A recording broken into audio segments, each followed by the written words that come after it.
Imagine the only do our way away, who marry more first. You know what more now, cow now, what more la will go. Egg you, we are Papa. Maybe I don't walk coming.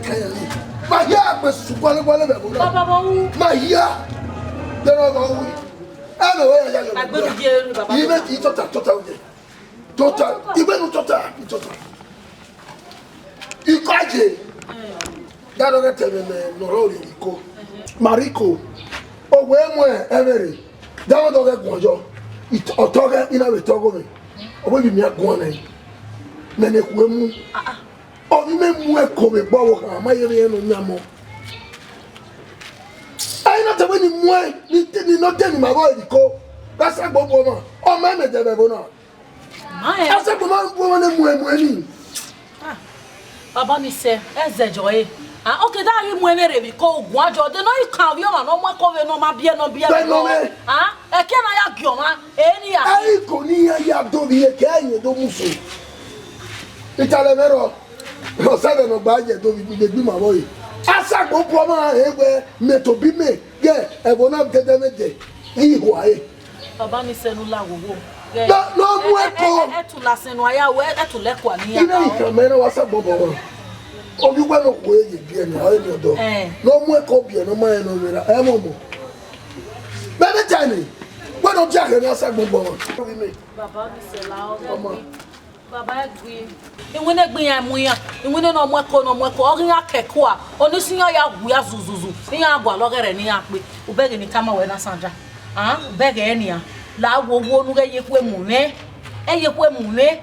O khian ni khian, we ni khian e ma ona mi eweru khian. Ya mi we ni me ma meti khian no ma no e we khian sanja. Sanja we gugwana. Ruda we ana je joja ne baba, we joja ni me. Iye we wo se na je o e wo se na ya. Eni ya oni tama we. Mu kaka bo mo ye be. Kaka bo mo yo because ma onu yin agbon ni. One more ye be na me wonu ya no tayo ya do tare be gbi ma be no ma sadra e we be gugu we ko ni meta na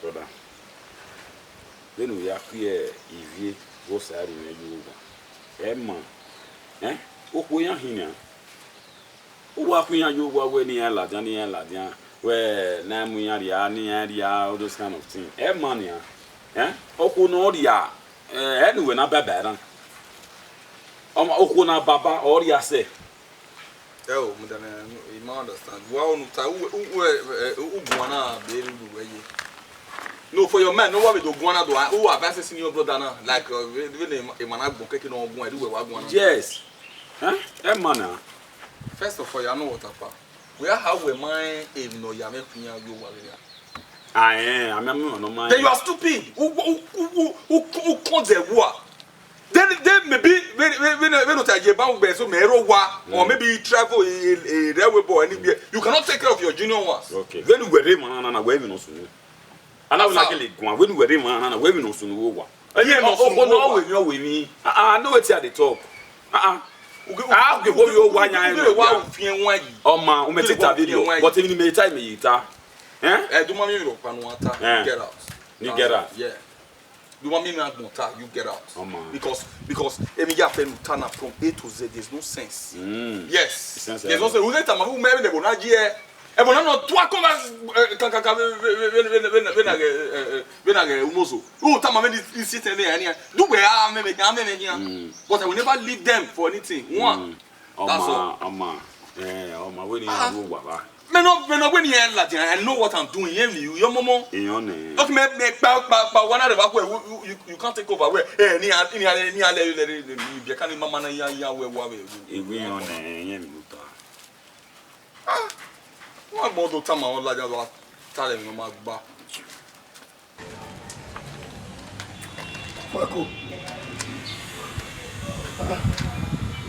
Paco, posso me? Mi lo pa veru bena wa ki o bole na. O yo, awo egbu me wi. Amefe la de wo we mi lo pa. Ta ma won mi lo si mi. Wa o. Paco bu me ko era ife. Agbo me le me bu me ko fe ko. De gbe no wo we. They baby no war with they baby no war with Fuego. Baba, no damn ana do ajo janu e wa iga gbo mi kegba mi ko awe afia wodo gbe no wie ma mo no mo ko ni me ya ri eyin mi anita Omo no we na gi yan review e Fuego. Ukoko e ti kawe re bali. Meni aminyo e o le ti kawe ere go e boy dame. Oke ke nu egbe eruwe be gbegbe. Esu wegbe no gba be gbegbe. Ile pesa no nyu egbo. Leni bi abo ni o wa ba gbon ni agugbe o. Ni aju ni ageno we ya ko ba gbon. Be me na sunu deri o. Bege, e ti ga ri o ko ti o we. Jaka mo ti o we ye bi pa no sunu da mi. Ana ti ko yo. Agwa lo to e, ye je na ni. Biri ko gbe amu ebo na ti ya we na do ti ebo gbegbe ni si egbe na ni agwa lo to e. Je na ni agugbe o ba gbon. Oni se omo no we na gi ya review e. Ni no mo na we be ye ni.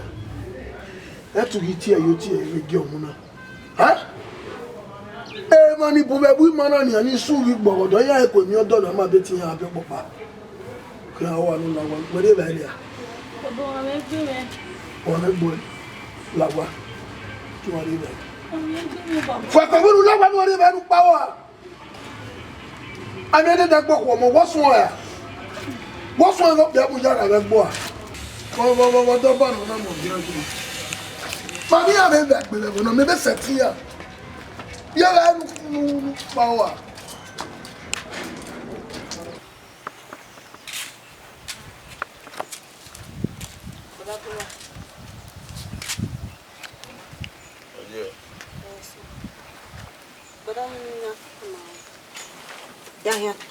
Ya te do guego. Es non ni maquiao e past question paper ne gose ne going to do tama ya mi o. Get inside. In.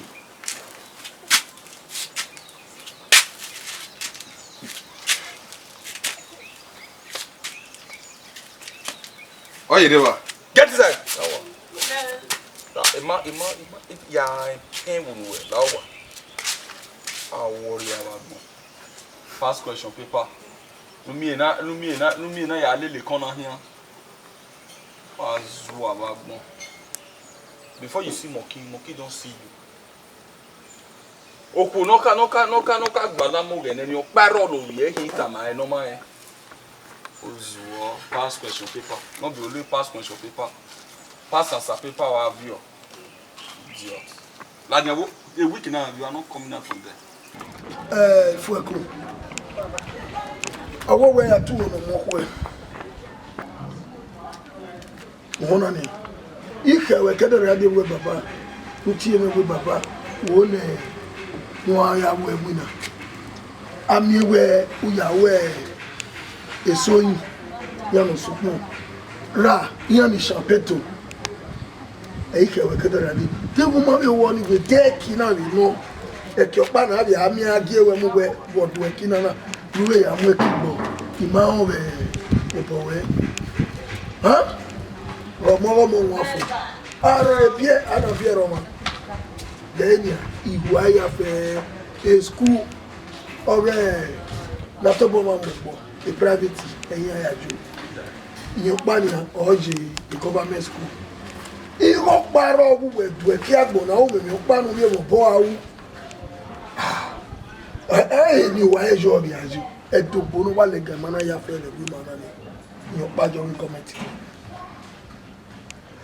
fo ekokun egun Baba ikata ma we ni a o ka we no me be dere o so kun pa no baba we ni wa ye na iye o i ma ye mi ni yan ye o dem wo omo mo ye ni we ma o ga re bia na bia ro ma we ya tu no mo ko imi igbe ni me ka mo na o bo apegbe we po ohun ibu eju wo me ti wa gbele le mu lele wi ma na you solve fan mo ki na o da o na mo mi na ya oni he o power awaki wa do wona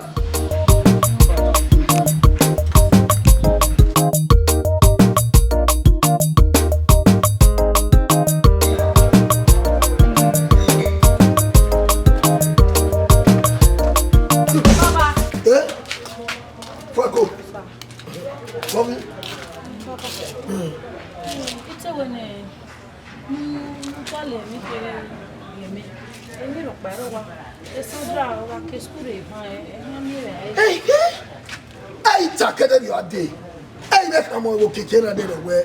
Okay, can we go in here? Moppa here, Moppa me, Moppa wogi, Moppa me.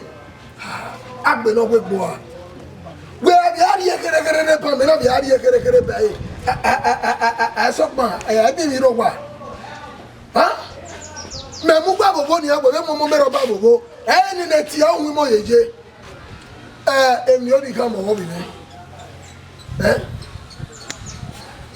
Ore are radio ana ba woman boga papa na ne a we so ima we fi ni ma wati ye me mi opa ni ye die je kiki ni ha we go be ya fere wa bi go aga ku ni me to bi me no be la jana iwu ni go o we mo hin mi bo le mi de ko we ada kiri na mami yara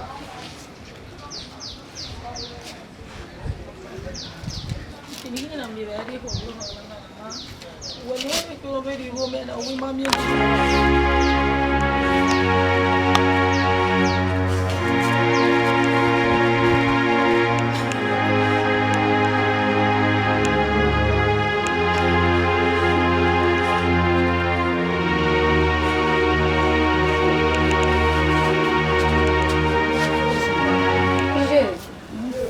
Walking. Oh, one walking. Vai via. Me deixa. E me ronya. Mahiawu. Je. Hiawu ga. E me ropa. Je. Hiawu. Hiawu e me ropa.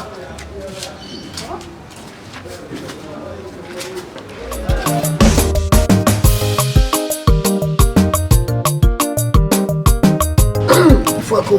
Baba. Owo e mo ta ma. Baba. Wewe kazo ebiyo inagwe beno jena. Okeke ni do ari edo ni be ya iku. Oya mewe imu egbe ne baba. Baba. Oma o kan no si epeti, oma si yo. Imi opa no ro ma gbere e bo ni ro ma ni jo meje. Na na me gbe ọlọ́rọ̀nà tí a yá àwò tọ́rí ògbẹ́jí òun mi kan náà ẹ̀kí òtún ìmọ̀ dáàmà gbọ́kọ ni ẹ̀ẹ́nu yá fi ọbọ̀yá mi nọ̀rọ̀rọ̀ òwúṣẹ̀ tó náà wẹ́ òdógún àlò pé ní ọ̀pá mu ní gbọ́ mẹ́mí gbọ́n wọn rẹ̀ wẹ̀dẹ́ wọ́n gbọ́ dùnmùdùnmù tó má gbọ́ dùnmùdùnmù kẹ̀kan ẹ̀ẹ́mẹ́ dókè nana táwẹ́ ọmọ yẹn sí ẹ̀ẹ́nu ẹ̀rẹ̀ lọ́kùnrin ẹ̀dìgbò ẹ̀yẹ gan rẹ̀ tó ihu awo eosie arigo tori owejo ime imawo ni eje to imede gogo wese baba ye mi ya fefe nu kai baba ya owe nu ta so pon pa nu baba e Sandra ihe ti e mo lele gbe ruda ekeniri ye na ima ebe nu do ni eji e ima o mi ame suse o mo we ade ba me suse wudo so iwazo ebi owe ya kasi aine mega ijedo ne na imugwa ne kimane eni ya ga mane ido mwe omo talemero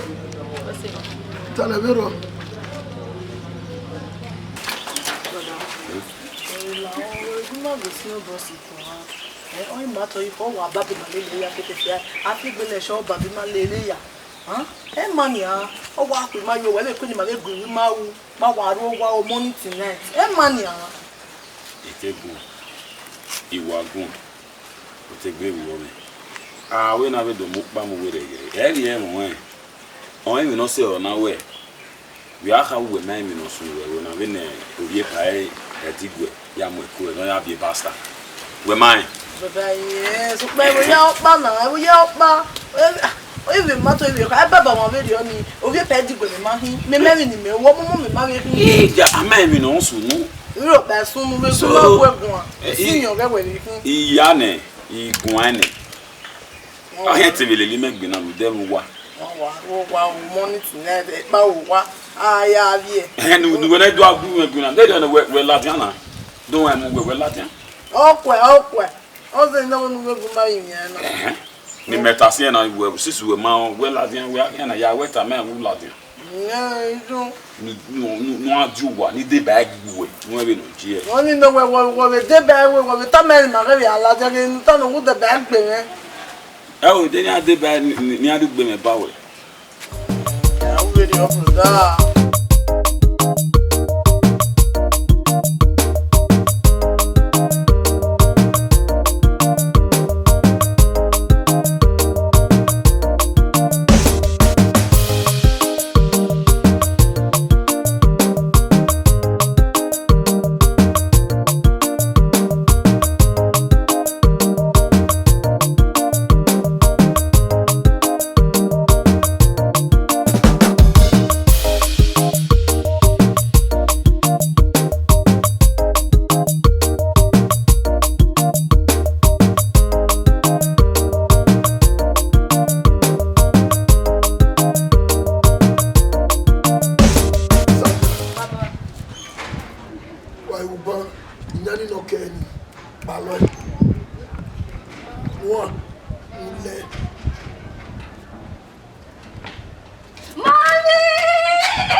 Bemi ya ile shie me tona, bemi ya jie. Aba mi ya we zeye o sawese. Mi ya ma. Bo sayese. Ti mo na wi na me tona wi me. Baba wa be manage, we manage. Mama. E manage, akila manager. Baba. When time we keep by na where emi ya we azeye ni na e wi ya we ameti ya gba owo mo. Ya redori e. So any ya say na re. Yo ni bi Sandra le gbe. Okhionkpa na. Mama. No Uwadiae. You know ma mo pa ke ya bi aro wa na. Ibi Kalabani ke ki bi obi agbolo river oni bi ri agbolo wa bi obi. Mo pa iye ko aro wa. So be na go ma we me omo. Mama. Wese. Mama. So papa no. Egi ami gege no bi gege. We are se to do yere abi ani se mo ro ko ni re do ni ya we mi. Baba wa gi adam le ba se ba udu ni me be ye gba be ma be ri o be udu ni. Esa de ki aro ojia. E be ji aro e be ri o but area imani o wa we portable. Area imani o wa we portable. Baba wa we we have rewe ya we be na. Wa be re do abi u re do tu ma baba. Ya re ni do ti e ba ja. Be gbede gbe re pe di ai be pa. Mama. Televero.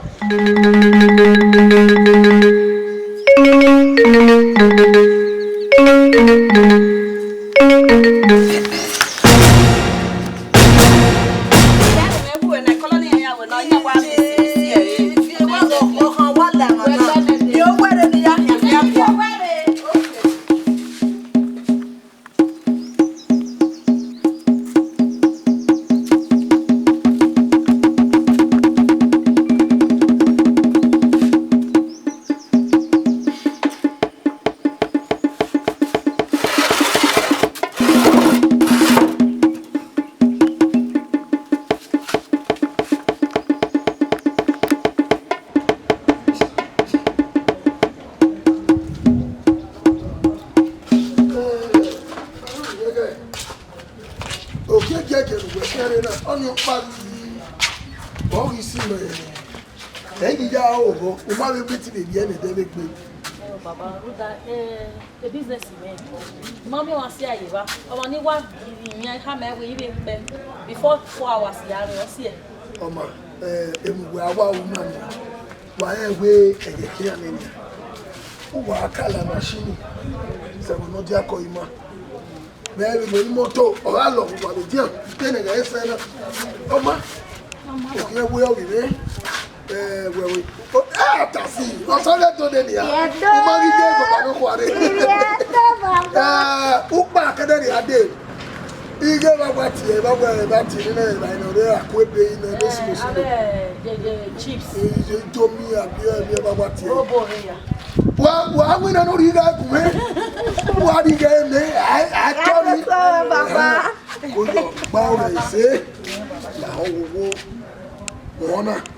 Problem is you can't buy again. Well, we may be sorry. Oh, well, while you motor ya le ati ti. Eh no. Ejo, ide. Ona we ko. Iwe baba.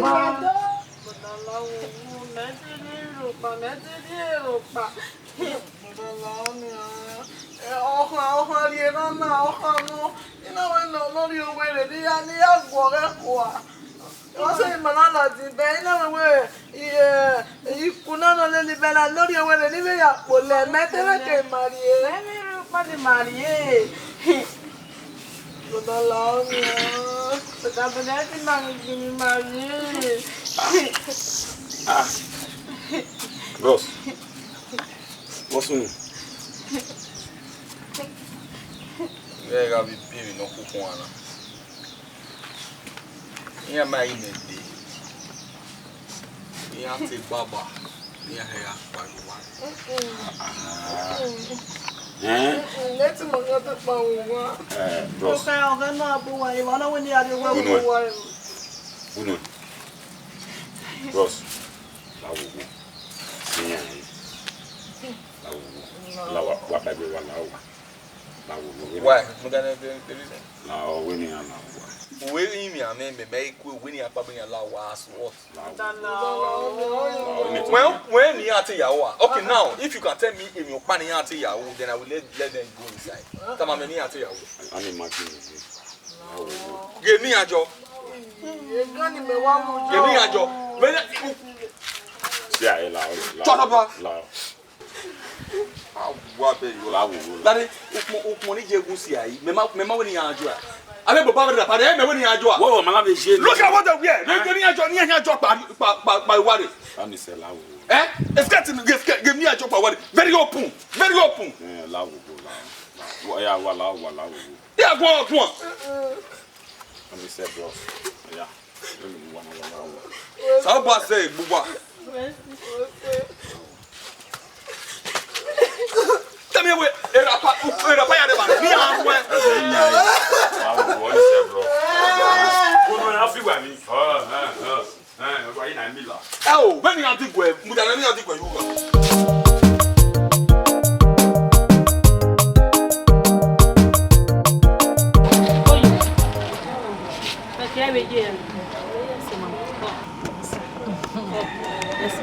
Well, when I wear Muslim, we are already a cowa no. Whoever already a coy back. Oh, wow, we might make papa. Okay, I want the one I saw now.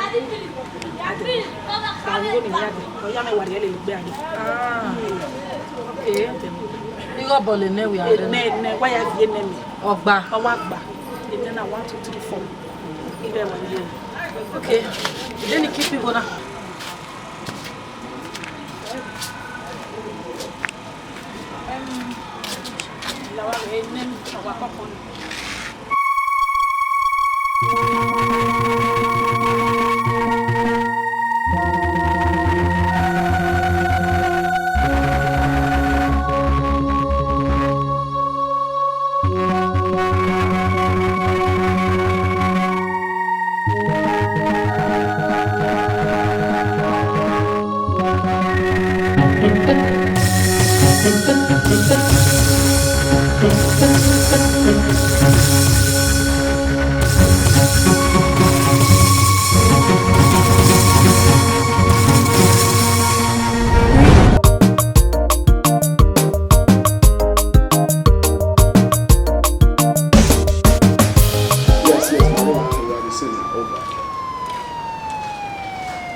Yes.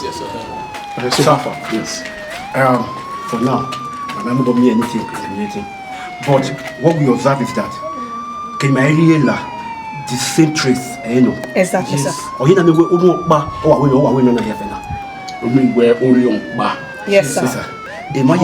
All the victims, same trace, same position, and same killing. Okay, meaning this culprit is a serial killer. Of course, sir. Correct, sir. Oh, Afimaro, any can really you. We must apprehend that culprit. Exactly. Correct, sir. That is why they called us in. So let's go.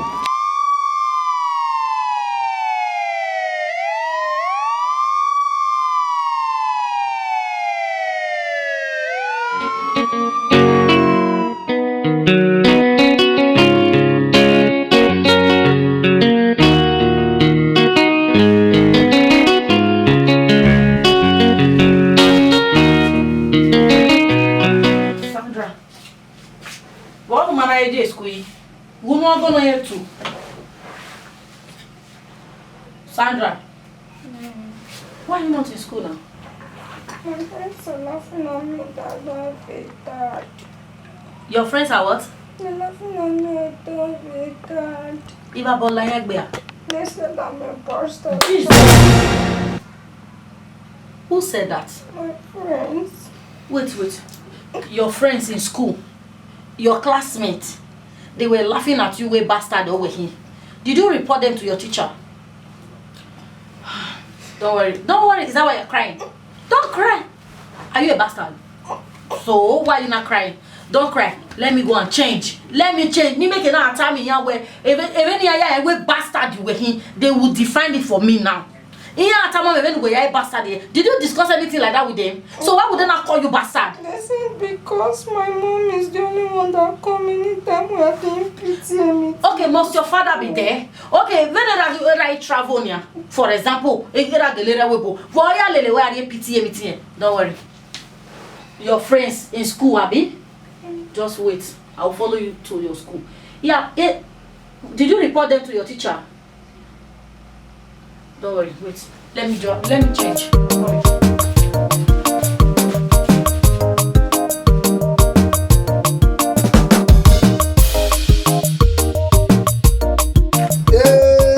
Fueko.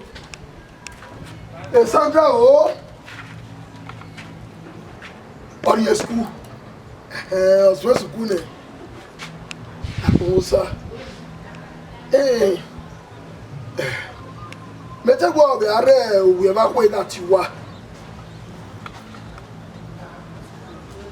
La ore ki won me gbe.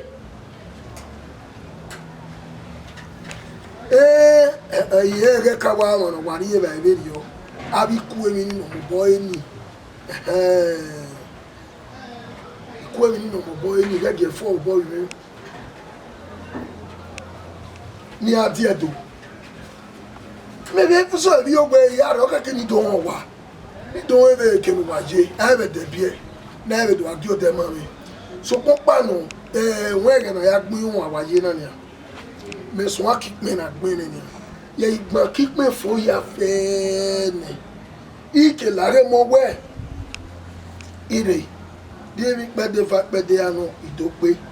Ike wo pe bi ade de so won be mo we. If you cannot take base up with me, it's here. I want women and a boy who bought polo. You know, I went. Mama, me. What's so? Emia, so you wow. David, why not here? Why having a electric in already a year? Why not here, my Joe? Why do? Well, when I'm a jet to the Benin Movie, don't what feels there? What feels there? Oh, mommy, what's it? Why go? So no wow.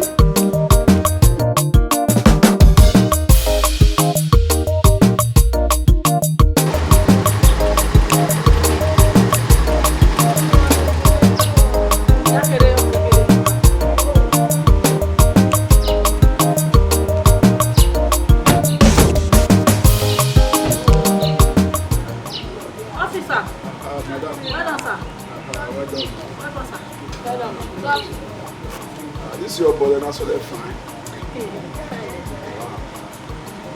Okay. I would like to buy some. How much is the seller? Okay. And this one is 600. Then all this one are 800. Then fish 1,000. Oh, okay. We have a sauce. Sauce. The egg 300. 1 or 200. Oh, I don't know 600. I have you get 200. I don't know 600. And then I 800. We have the 700. This one 500 last. They have 1,000. I want 500. I want 300. I want 800 as well. Yeah. Okay, only got 2,100. Then they buy 1,000. Yeah, 3,100. What am I doing, buy? I want some sauce. You go where you get the car?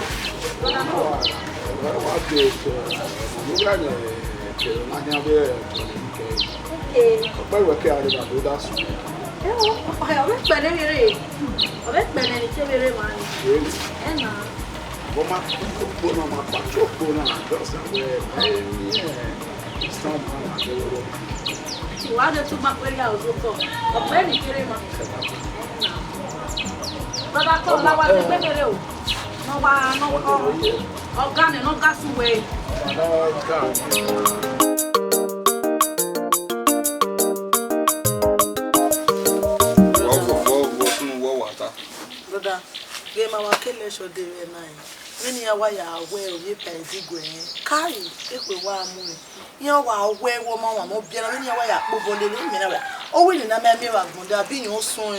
But I mean, on the Emma, my those there, you and Matama, and one of the youth meeting. Who are telling you, you will be a way in your way. Eh, while when you are aware, Well, Papa, with the dog or winning a mile. You know when one of the youth meeting, what I mean, you will near a way. On my women, I may have gone there, and your boss won. This particular place, say you need figure out. Now, in Mutaba, when we are tired, where am I women or my. No, you were dating your women or my women, I may have gone there. You are. My women or my never there. Meaning, for instance, where you have the opportunity.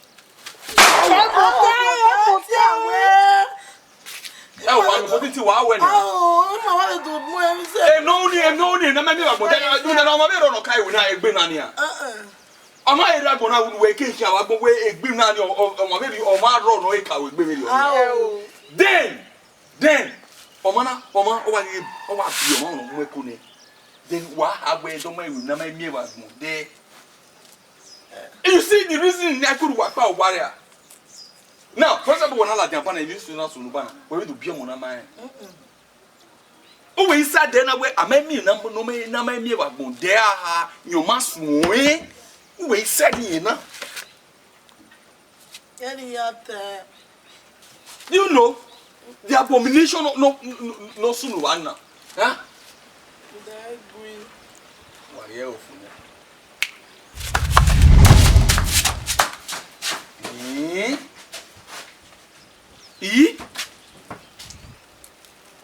oh, the man, don't worry, no man there. Mini, would you went now? You know me where me down.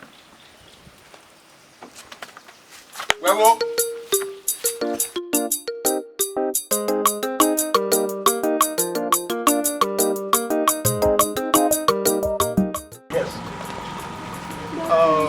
How are you?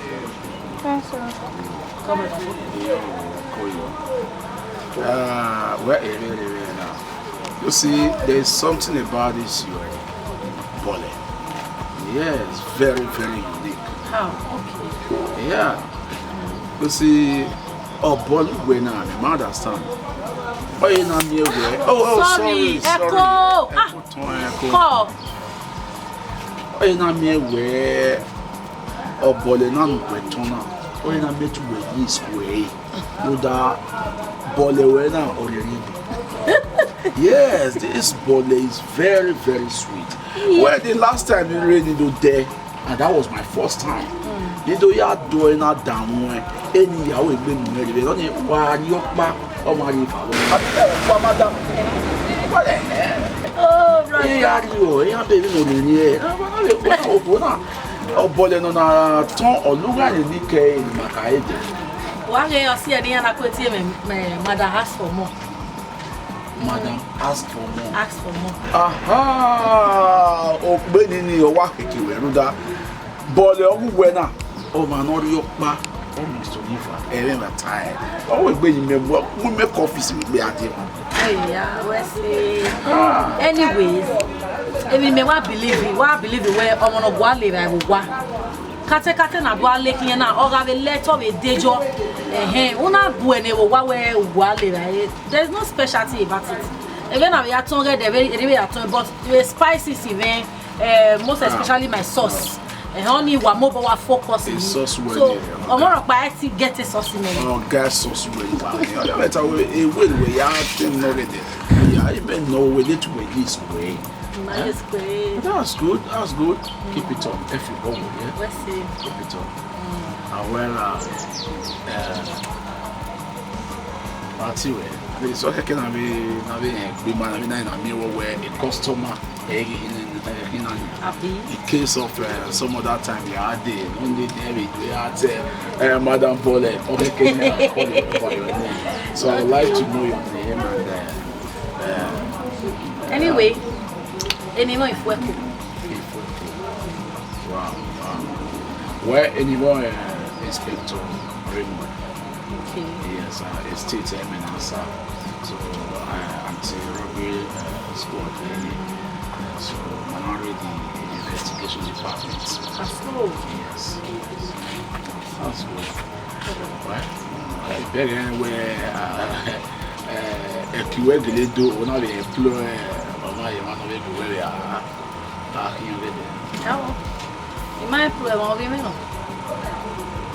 mean where or where? I don't know. Oh, I was saying, But what can I be? Ukobana.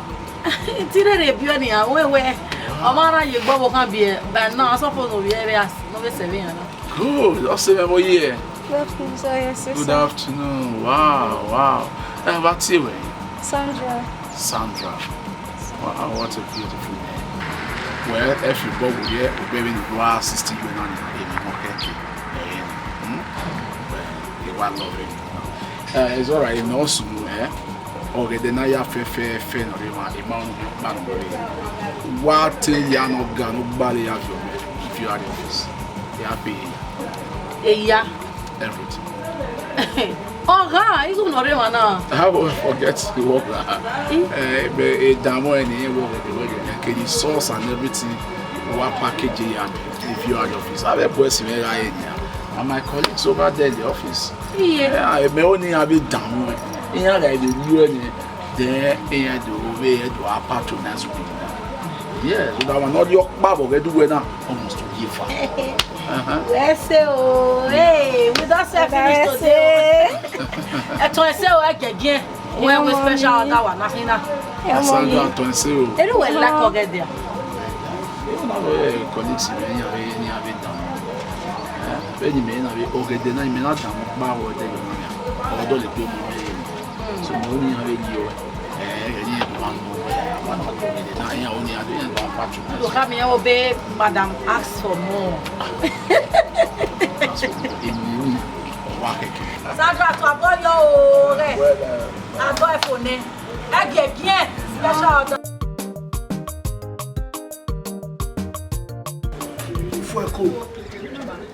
Il faut écho. Ari umoso, tell so. Ari umoso tell so. Oge den we ba ton wo kunpo ni. O we ya tu na ya fe ndu. No real oge den ni. Baba, nega wa de oge do pa. Oge do pa. Wa mi mo pa. Gbo yan here 700. Opupo pa bu ni. Gbo so maybe 15 or 20 years. Baba, iwa here no pa 700 naira. We ya owe 700 naira times 20 pieces. Even if there is 700 or 1,000. Baba again in a Fuego. Baba. Fuego. Baba. Fuego. I was here no be oko 7 here. Unu na to go to. Fuego we ko eri me je do na ni no ke je do ibe to le do pe kwa. Fuego. Megalini no ki ma ri eto. De wo na se le le. Gbogbo wa lo dawe bu ẹni owó no ton de ba no kon pe wo ore 150 no sele le 100 naira so 70 naira fueko ma etama me kinu do bedo baba when in ati me we kini me na hin ogede me ori rin egbe me me ya tun e me spicy ne baba fueko ido idori yo any when ni ati me ask for more akedo mwe ask for more no ma baba we ma get ori rin fueko baba o ya ni ra o mi do pa ero no o ya baba o ya ni fueko we ga ho ya o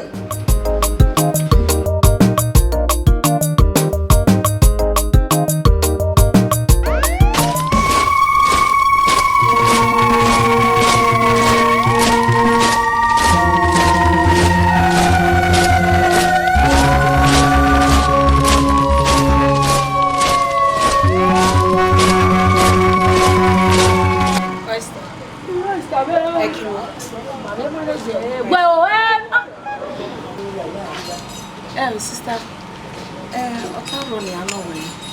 Iya yi we aboji do ara si we. Oji ema. Ewo. Me gbe veri oni. Ewo. Iduna. Egbe veri oni esunu. Munda ebie palo no road oni abe boys so ya wa vula ni. Oni oze lanu. Ebie palo.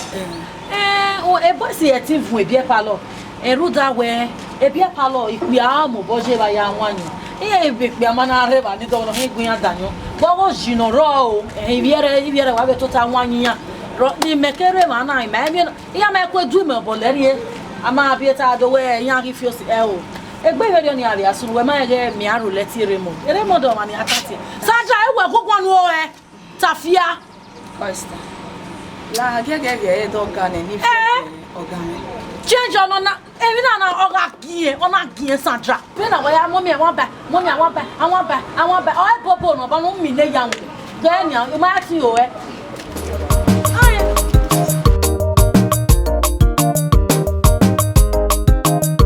like dey o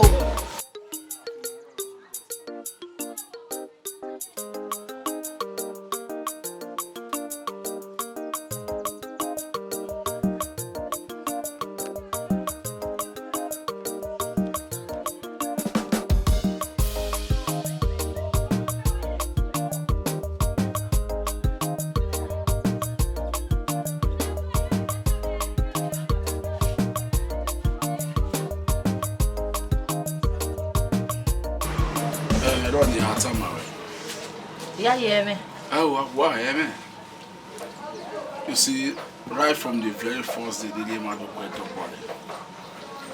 I'm working long.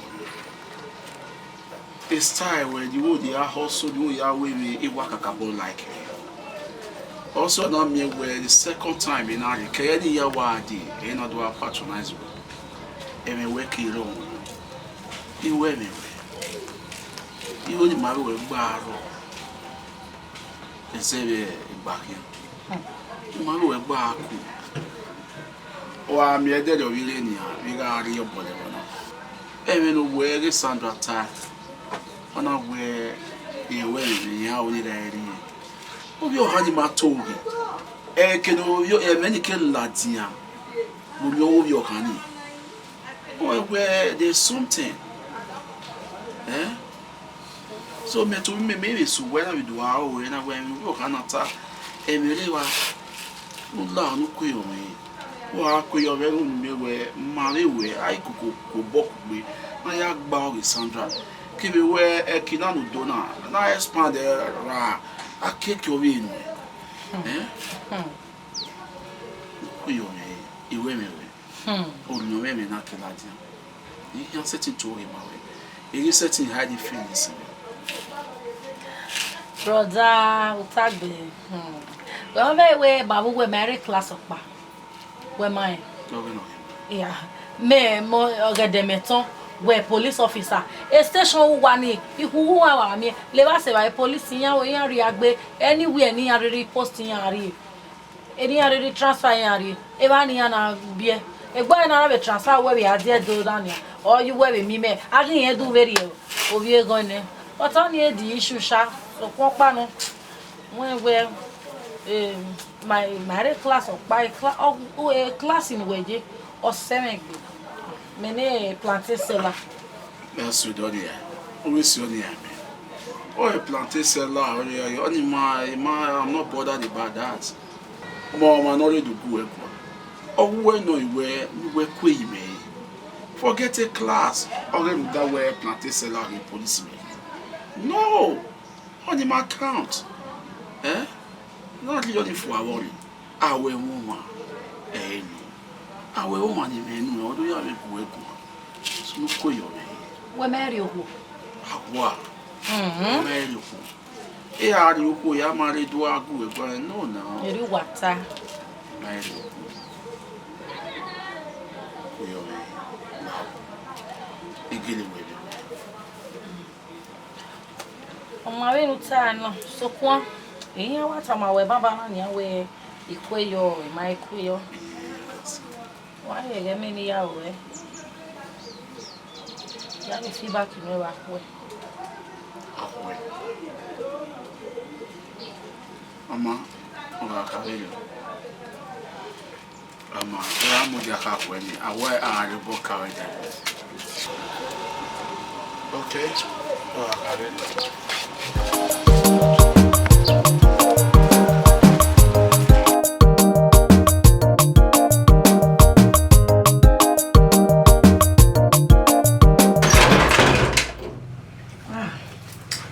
Make yourself comfortable. Wow. I'm being where Uwadiae. Yes. This is where you live. Yeah.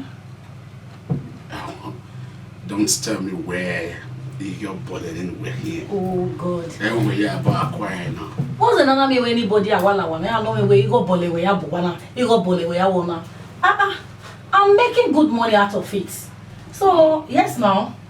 You got double you not doing one get there like 1,000 at the end you make it like 20,000 naira is something. This is Total. So well, what a nice place you have here. thank you. Okay. So, where is my baby girl, my daughter? My sowa. Oh, where are My in my case, great. yes. Okay. Give me a name. Well. Ame. Water. Okay.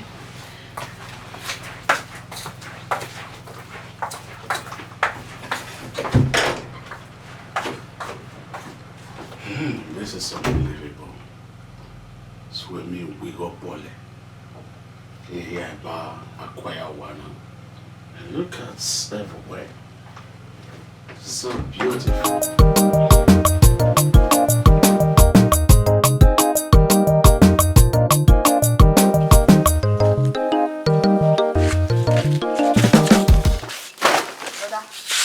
Maria que me quer dar dinheiro. Uwadiae. Maria dar dinheiro agora. Ah, dele dinheiro. Uwadiae ko bana. Satin wo. Orowa. Satin. Tieme. Brother Satin. Yeah. Brother Tiwe. Okay. Ele go. Tem wa dele. Agbon yego. Bine satin. Everyone. Orowa. Me ya river. Ya dele. Mama. Lare ke. Wa we bani ya. We give 4,000, we give 1,000 yet. Oh yeah, we. Yeah, ni guni guni ali me. Yeah, 4,000 no. Ya ma gbenyen yo. Denye bedu ko ho ba. Wala wo. Hey,